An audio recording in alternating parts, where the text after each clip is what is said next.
All right, Riyaz, I got another question on property values now. Okay, so some of us have bought property at the peak, just before the prices decreased across the board. So now, how long do you think it'll be before our prices go back to those levels? How long before we're in the green, essentially? Okay, good question. Azim, we, as me and Rushdi as realtors, and also as friends and also as investors, we always advise our clients, when it comes to real estate, look at a minimum 1,000-day hold. Okay. Or that equals to 36 months. In other words, do not invest in anything that you can't hold for 36 months. The reason behind that is, in that 36 months, you may have a reasonable year, a bad year, and an excellent year. But at the end of the day, when you average off those 3 periods, you would have a 30% appreciation after 3 years. So 30% appreciation means you're having a 150% ROI. That's what was promised over here.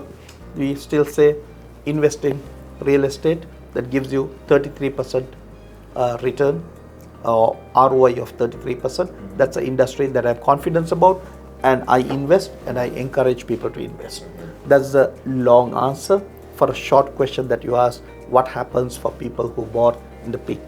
Now, when you bought in the peak, that was the first year that you bought. Yeah. Then you go into the second year, the very bad year, that prices start dropping. Yep. And then you have the year that prices are going to be supernormally growing. So at the end of the third year, you are generally coming out with about overall appreciation of 30% or 150% ROI on your investment, on your down payment. That's the other answer. Having told that, just to prove that, if you leave out what happened in December 21, in January 22 and February 22, 3 months, that's in 2 months, in 60 days, our prices went up by $176,000 or 15%. Okay. There was a 15% growth between December and February in 21 to 22. Okay. That's a steep. Yeah.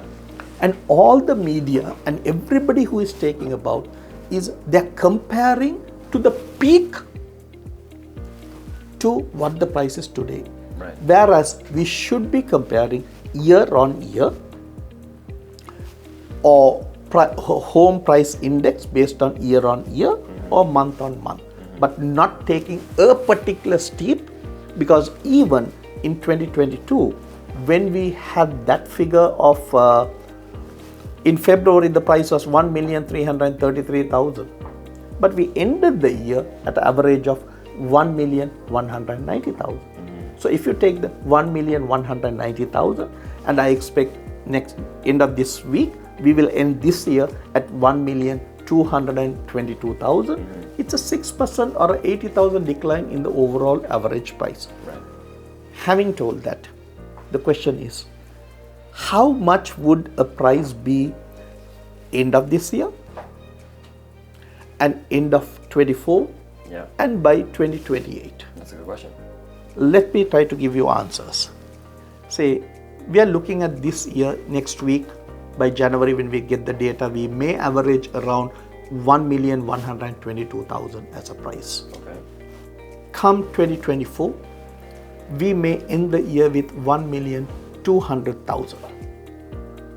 Okay. And we may end 2028.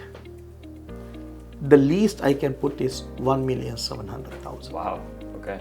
The question is, if you had bought a property in 2022 for 1,190,000, and if that property is going to make in 6 years, if that is going to give you 500,000, would you hold on to it or sell? Our advice always to people is hold on to properties. Right. And the most important thing now we are in December of 2023, I expect freehold best buying period to be between now and March. Okay. Best buying period. Okay. Best selling period is post March. Now, when it comes to condos, it's a little bit different. Condo buying time is between now and we have 6 months up to June. Selling time is June onwards. Any of our clients who want to sell, we recommend selling after June.